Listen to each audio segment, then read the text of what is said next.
For more than 4,500 years, the pyramids of Egypt have just stood there, silent, watching the world change and guarding their secrets. The official story we all learn is that they were tombs for pharaohs, built by thousands of skilled workers. But there's this question that just whispers through history. Who really built them? I mean, was it really the Egyptians as we know them? Or is there some deeper, forgotten truth that our history books just completely missed? Well, let's find out. Think about that for a second. That one single question, it changes everything. It suggests that what we call the beginning of our story might actually be the middle. The idea is that the knowledge to build something as incredible as the pyramids didn't just pop out of thin air. It was inherited. And that's the wild idea we're going to dive into today. Okay, so to really get why this idea is so radical, we've got to back up and look at the official story first. The one we all learned in school. This is the timeline that's been accepted for, well, a very long time. So, according to mainstream history, our story as a civilization has a pretty clear checklist. You need organized cities, you need farming to feed everyone in those cities, and you need writing to keep track of it all. Laws, trade, history, you name it. The rule is basically, if you don't have all three of those things, you're not considered truly civilized yet. And this is how that official story plays out. First, agriculture slowly develops over thousands of years.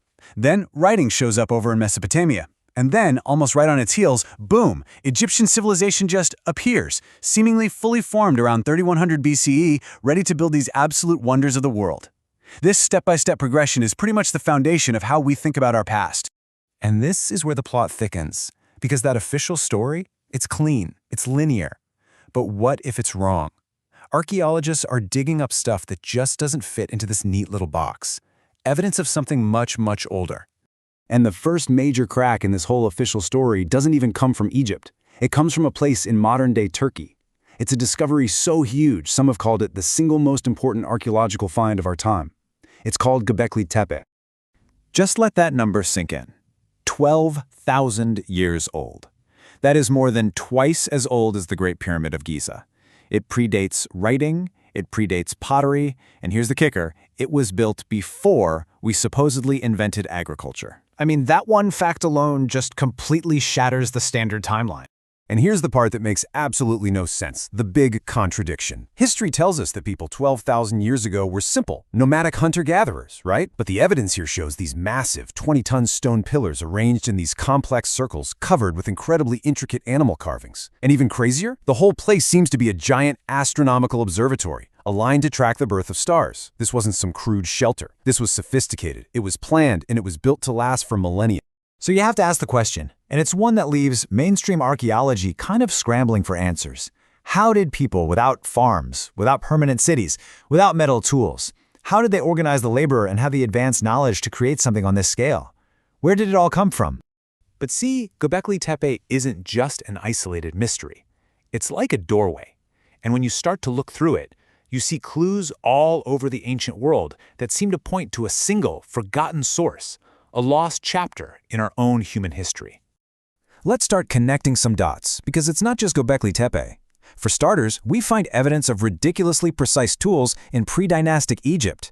Stone vases that are drilled with a precision we would struggle to match today. Then you've got this advanced knowledge of math, engineering, and astronomy that just seems to appear there suddenly, with no real period of development. On top of that, we see these eerily similar symbols and building styles in cultures from Mesopotamia all the way to South America, separated by massive oceans. And then there's the big one, the global flood myths. Almost every ancient culture has a story about a great flood that just wiped the world clean. Are these all just coincidences? And you see this idea everywhere. You've got the Epic of Gilgamesh in Mesopotamia, the story of Manu over in India, Plato's famous tale of Atlantis. The theme is always the same. Some kind of world-ending flood, and a handful of survivors who carry the knowledge of a lost world. So, are these all just separate stories? Or are they fragmented memories of one single global event? Which brings us all the way back to Egypt and the pyramids. The ancient Egyptians themselves said their wisdom came from the gods, beings who showed up in a time of chaos. So what if these gods weren't divine beings at all? What if they were the human survivors of a lost, highly advanced civilization, just passing on what they could remember? So if we start to accept this evidence, our entire perspective has to shift. We're not looking at the dawn of civilization anymore. No, We're looking at the aftermath of a civilization that was almost totally lost forever. We're looking at a restart. And this is the theory that seems to tie everything together, that a truly advanced human civilization flourished during the last ice age, that they had knowledge we are only now starting to rediscover. And then, something terrible happened that all but wiped them from the face of the earth. And what's crazy is the timeline matches up perfectly. You have Göbekli Tepe flourishing around 12,000 years ago, then just a few hundred years later, the ice age ends. And not gently, it ends violently, in a period geologists call the Younger Dryas. This wasn't some gradual warming.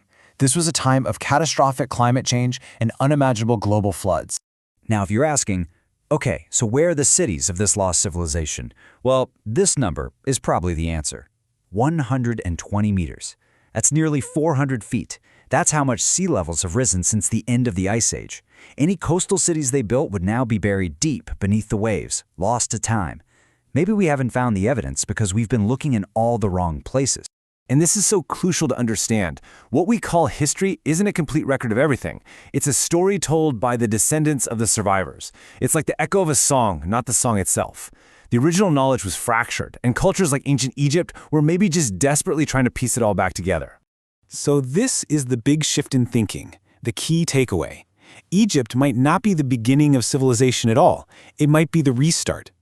That incredible leap in knowledge wasn't invention, it was recollection. It was remembering. It means the Great Pyramid isn't just a tomb. It's like a library of inherited knowledge, all encoded in stone. Its dimensions incorporate math constants like pi and the golden ratio. Its four sides are aligned to true north with a precision that would make modern engineers jealous. And its shafts point directly to key stars like those in the Orion constellation. I mean, come on, that is not the work of a civilization that's just starting out. So let's go back to our first question. Who really built the pyramids? Well, the answer probably isn't aliens. It's us. It's humans. But they were humans who were the heirs to this incredible legacy of knowledge passed down from an advanced civilization that was erased by a global cataclysm. The Egyptians weren't starting from scratch. They were rebuilding. They were remembering. And that, of course, leaves us with the most important question of all. If our civilization is really just a restart, what vital knowledge from that first chapter was lost in the flood? What have we forgotten about our own past, about our planet, and maybe even about ourselves? The pyramids don't just point up to the stars, they point to a mystery deep within our own human story.